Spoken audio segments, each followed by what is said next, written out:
idea that he believes in God because of the starry sky above and the moral law within. Yeah, you right. can discover all this within.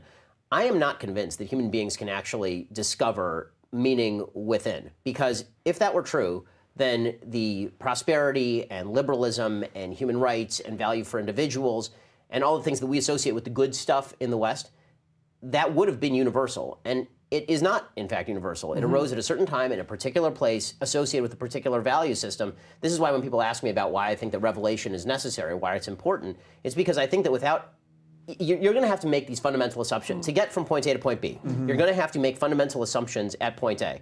Now, you can either get that from revelation, or you can just assume it, and then try to explain where those assumptions came from, or you can just pretend those assumptions don't exist, which is, I think, actually what Sam sort of does. And I hate to criticize Sam in his absence, but I think that Sam sort of just assumes that when he says things like, we're here for the greater flourishing of human beings, you actually have to define every one of those terms. There are a bunch of assumptions baked into what all of that means that he's making, and I'm not sure that Sam will acknowledge he's making them. But that's why, to me, and this is sort of thesis of my book next year, the West is built on the basic revelations of Jerusalem, meaning human beings are made in God's image with individual value and with individual purpose and with a collective purpose where we get together and we pursue living in a more virtuous way. And that's one pole. And the other pole is the reason of Greece, where we have the capacity to look at the world around us and draw conclusions from that world. And on those poles are built all of modern science, are built all of economics, are built the free speech and free lives that we live right now.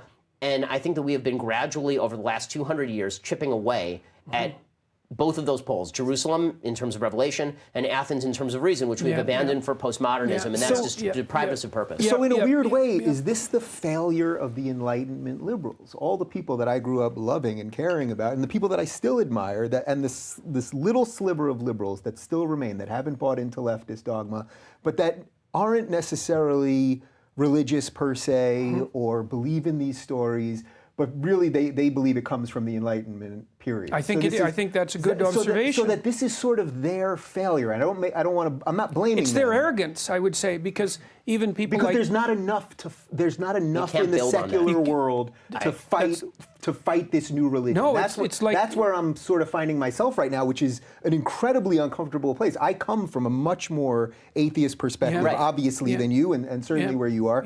And yet I can see what the future is now. And it's like, there's nothing left over there. And we do need some fundamental truths. That's just the position that I've been cornered into. You can't have the Enlightenment without the mythos underneath.